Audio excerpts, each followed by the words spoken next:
Rocket, এই 5টা রকেটের মধ্যে একদম প্রথম রকেট হচ্ছে এইটা। এটার নাম হচ্ছে SLV-3, যেটা প্রায় 40 কেজি পর্যন্ত ওয়েট বহন করতে পারে। এই রকেটটার নামের পুরো অর্থ হলো স্যাটেলাইট লঞ্চ ভেহিকেল। তারপরে দ্বিতীয় রকেটটি হলো এটির নাম হচ্ছে ASLV, যার পুরো কথা হলো আল্টিমেট স্যাটেলাইট লঞ্চ ভেহিকেল। এটা প্রায় 100 কেজি পর্যন্ত ওয়েট বহন করতে পারে। আর যেহেতু এই রকেটটির থেকে আপগ্রেড, ওই জন্য এই রকেটটির দুপাশে দুটি স্পিড বুস্টার আছে। তারপরে হচ্ছে এই রকেটটির নাম হচ্ছে PSLV, যার পুরো কথা হলো পোলার স্যাটেলাইট লঞ্চ ভেহিকেল। এটি প্রায় 1500 কেজি পর্যন্ত ওয়েট বহন করতে পারে। আর যেহেতু এটা আরো আপগ্রেড, ওই জন্য এটির চারদিকে মোট 8খানা স্পিড বুস্টার আছে। তারপরে হলো এই রকেটটির নাম GSLV Mark II। এটি প্রায় 8000 কেজি পর্যন্ত ওজন বহন করতে পারে। যেহেতু এটি আরো আপগ্রেড, ওই জন্য এখানে 8টি ছোট বুস্টারের বদলে এখানে 4টি বড় বুস্টার লাগানো আছে। তারপরে রকেটটি হলো এই রকেট, যা সবচেয়ে বেশি ওজন বহনকারী রকেট। এই রকেটটি প্রায় 10,000 কেজি পর্যন্ত ওজন বহন করতে পারে। এটির নাম হলো GSLV Mark III। এটি করেই চন্দ্রযান-3 মহাকাশে গেছে। এই রকেটের সিস্টেমটা করে তোমাদের কি উপকৃত হবে? আমাদের এই রকেট সিস্টেমটি যদি করা হয়, তাহলে এটি যখন মহাকাশে যাবে তখন এখান থেকে স্যাটেলাইটটা বেরোবে।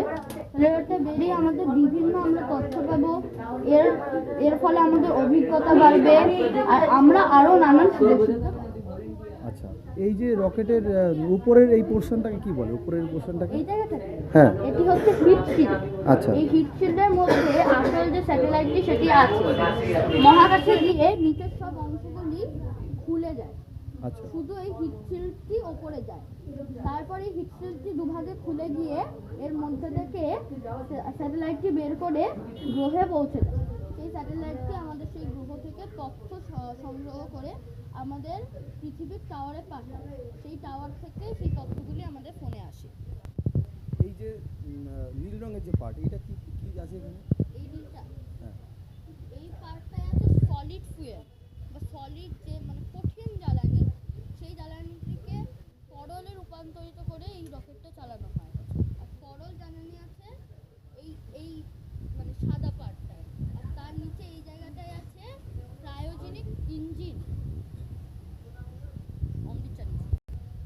এই দুটো হলো স্পিড বুস্টার, যা রকেটের গতিকে মাধ্যাকর্ষণ ছাড়িয়ে দিতে আরো বেশি সাহায্য করে। এর সাহায্যে রকেটের গতিও বাড়ে। এই সিস্টেমটা কি সিস্টেম এখানে ইউজ করা হয়? হ্যাঁ, এখানকার ইঞ্জিন যেটা মানে যে ইঞ্জিনটার সাহায্যে পুরো রকেটটা চলছে, সেই ইঞ্জিনটা হচ্ছে ক্রায়োজেনিক ইঞ্জিন। তোমার নাম? জয়জিৎ সেনগুপ্ত। এইটা হচ্ছে পৃথিবী এবং এইটা চাঁদ। আমরা পৃথিবী থেকে চাঁদে সোজাসুজিভাবে রকেটটা পৌঁছাতে পারতাম। আমরা পৃথিবী থেকে চন্দ্রে সোজাসুজিভাবে অতএব স্ট্রেটভাবে আমরা রকেট পৌঁছাতে পারতাম, কিন্তু আমরা পারি না। কারণ রকেটটা যখন সোজাসুজিভাবে যাচ্ছে, তখন আর্থের যে গ্র্যাভিটিটা ওটা রকেটটাকে নিচের দিকে টানছে। তাই জন্য আমাদের ইসরো কী করলো, ইসরো এই আপনারা যেগুলো দেখতে পাচ্ছেন যে এই রেড চ্যানেলগুলো, এই চ্যানেলগুলো আসলে কাল্পনিক। এই কাল্পনিক চ্যানেলের মাধ্যমে অনুসরণ করে রকেটটা আস্তে আস্তে গোল করে ঘুরতে ঘুরতে পৃথিবীর গ্র্যাভিটিটাকে ভেদ করে চন্দ্রের মানে চাঁদের গ্র্যাভিটিতে এসে পড়লো। এবং চাঁদের গ্র্যাভিটিতে এসে পড়ার পর চাঁদে ল্যান্ড করতে এই রকেটটা সুবিধা হলো। এটা হচ্ছে চন্দ্রযান মিশন 1।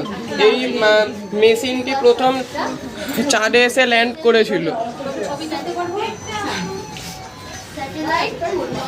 সেটা হচ্ছে সূর্য, এবং এটা হচ্ছে পৃথিবী, এবং এটা হচ্ছে মঙ্গল। এটা মঙ্গলযান। পৃথিবী থেকে এখানে একইভাবে গোলাকার বৃত্তপথে পৃথিবী থেকে মঙ্গল গ্রহে গোলাকার বৃত্তপথে রকেটটা এসে পড়েছিল এবং এটি প্রথম ইসরো করেছিল। এই মঙ্গলের যে চারিদিকে আপনি লাইন দেখতে পাচ্ছেন চ্যানেল, এই চ্যানেলে ইসরো প্রথম এই স্যাটেলাইটটি ছেড়েছিল, যার মাধ্যমে আমরা মঙ্গলের সব ম্যাক্সিমাম খোঁজ খবর এবং খবরাখবর রাখতে পারি। তোমার নাম? দবির ব্যানার্জি। এই যে নাভিক, এটার আসল নাম হলো Indian regional navigation satellite system বা শর্টে বলে IRNSS। এটার কাজ হলো জিপিএস যে এরকম কাজ করে, এই নাভিকের কাজও সেম। এটাতে কি হবে আমাদের, এটা থাকার ফলে কি হচ্ছে? এটা জিপিএস যেমন আমরা ব্যবহার করি, এই নাভিকটা হচ্ছে ইন্ডিয়ায় খালি আমরা ব্যবহার করতে পারবো। ইন্ডিয়া ছাড়াও ইন্ডিয়ার বাইরে 1500 কিলোমিটার পর্যন্ত এটা ইনফরমেশন দিতে পারে। কি ইনফরমেশন দেবে? ইনফরমেশন দেবে বলতে কোনো গাড়ির লোকেশন দেখাতে পারবে বা কারুর লোকেশন দেখাতে পারবে। মানে এটা জিপিএস এর মতো কাজ হবে, তাই তো? GPS এর মতো। মানে গুগল ম্যাপে যেরকম দেখি এরকম কি আমরা নাভিকে দেখতে পাবো? হ্যাঁ। আচ্ছা। আর নাভিকের জিপিএস এর থেকে নাভিকটা আরও উন্নত, তার কারণ জিপিএসে যেখানে 20 মিটারের মধ্যে ওরা অ্যাকুরেসি ধরতে পারে, সেখানে এই নাভিক 5 মিটারের মধ্যেও ধরতে পারে। আচ্ছা আচ্ছা, তাহলে তো আরও অনেক ভালো। হ্যাঁ। আর এই যে চন্দ্রযান 2, আমরা সবাই জানি চন্দ্রযান 1 সাকসেসফুলি ল্যান্ড করেছিল, কিন্তু চন্দ্রযান 2 ল্যান্ড করতে পারেনি। চন্দ্রযান 2 ফেল করেছিল। এই ফেল করার কারণটা হলো এই যে ল্যান্ডারের একটা স্ট্যান্ড, এটা পুরো ডিসপুট ছিল, তার জন্য এটা ওই চাঁদের মাটিতে যাওয়ার আগেই ভেঙে পড়েছে। কিন্তু যেই জায়গাটা ভেঙে পড়েছে সেই জায়গাটার একটা নাম দিয়েছে, সেই জায়গাটার নাম হলো তিরঙ্গা পয়েন্ট। আর এই ছোটটা কি? এটা রোভার। এটা সফলতা পেয়েছে না, এটার চন্দ্রযান 2 এর ঠিকই, কিন্তু চন্দ্রযান 2 এ তো রোভার নামতে পারেনি। এটা হয়তো অন্যগুলো বোঝানোর জন্য আমাদের দিয়েছে। 3 এর যে রকেটটা গেছিল সেই রকেটের মডেল GSLV Mark 3। আর এর উপরের যে অংশটা, এটা হচ্ছে হিট শিল্ড। এই হিট শিল্ডটা থাকার কারণে এই ভেতরের স্যাটেলাইটটার কোনো ক্ষতি হয় না। কোনো জিনিস যখন খুব দ্রুততার সঙ্গে কোথাও যায়, তখন তার সামনেটায় তাপের উদ্ভব হয়। সেই তাপটাকে শোষণ করার জন্য এই হিট শিল্ডটা তৈরি করা হয়েছে। হিট শিল্ড তাপ শোষণ করে, ফলে ভেতরের যে স্যাটেলাইট সেটা খুব ভালো থাকে। আর নিচে রয়েছে আমাদের ক্রায়োজেনিক ইঞ্জিন বা বিকাশ ইঞ্জিন। ওই ইঞ্জিনের ফলে এই রকেটটা চলছে। আর এই নিচে যা আছে সব হচ্ছে ফিউল ট্যাঙ্ক। যেমন ওই ওপরে একটা আছে সলিড, তারপরে লিকুইড, তারপর সলিড, এরকমভাবে পরপর লেয়ারে আছে। 60 কিলোমিটার যাওয়ার পর এই দুটো খুলে যায়, তারপরে 100 কিলোমিটার যাওয়ার পর এটা খুলে যায়, তারপর 200 কিলোমিটার যাওয়ার পর এটা খুলে যায়, এরকমভাবে সব কটা খুলে যায়। শুধু এইটুকু পোর্শন আমাদের স্পেসে যায়। আচ্ছা, তোমার নাম? আমার নাম সংগ্রাম Das, class 10। Indian satellite communication GPS যেরকম কাজ করে, আমরা যেমন চ্যানেল দেখি বা এখন ওয়ার্ল্ড কাপ খেলা শুরু হয়েছে, আমরা যখন ওয়ার্ল্ড কাপ খেলা দেখছি তখন আমরা একটা নির্দিষ্ট চ্যানেলে দেখছি। আমরা তখন একটা নির্দিষ্ট চ্যানেলে দেখছি। তাহলে ওই নির্দিষ্ট চ্যানেলটা যখন আমাদের, ধরুন এটা আমাদের বাড়ি, এই বাড়িতে বসে আমরা দেখছি, তখন আমরা যখন সেই চ্যানেলটা চালাবো, সেইটা টাওয়ারে এসে কানেকশন, সেই টাওয়ার থেকে স্যাটেলাইটে কানেকশন পাবে, নিয়ে যেখানে খেলাটা হচ্ছে সেখান থেকে আবার কানেকশন নিয়ে আমাদের সেই টাওয়ারে এসে আবার পৌঁছাবে। সেখান থেকে আমাদের বাড়ির সেই টিভি বা ফোনে যেখানে দেখছি সেখানে এসে আমাদের ওই সিগন্যালটা দেবে। তার ফলে আমরা কোনো লাইভ খেলা বা রিয়েলিটি শো সেটা তার মাধ্যমে আমরা দেখতে পাবো।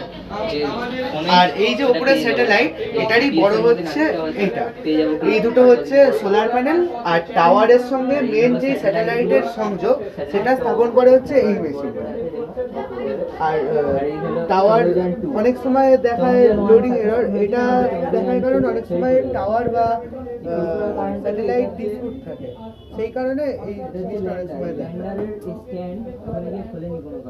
তাই জন্য এটা ওখানে ধ্বংস হয়ে যায়।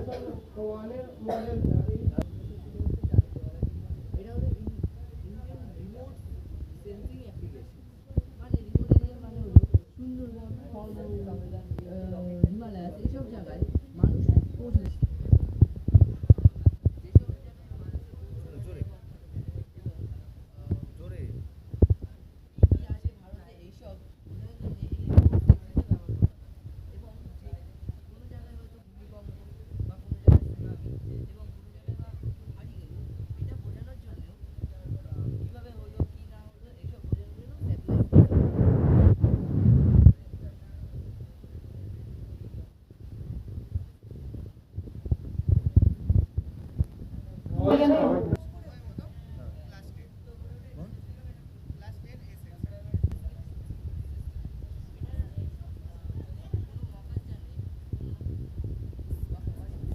ফেসে যায় তাহলে বল। তাহলে তার বাইরে মানে বের করার জন্যে, তার জীবন রক্ষার জন্য এই সিস্টেমটা ব্যবহার করা হয়। তারপর হলো RLVTD, ফুল কথা হলো রিইউজেবল লঞ্চ ভেহিকেল। এটার কাজ হলো যে কোনো একটা মহাকাশযান তৈরি করতে আমার প্রচুর টাকা খরচ হচ্ছে, যদি সেই মহাকাশযানটা যদি আমি আবার ব্যবহার করতে পারি সেটা অনেক কম খরচে হয়ে যাবে। এর জন্য এই মহাকাশযানটা ব্যবহার করা হয়। এটা হলো ফিউল ট্যাঙ্ক।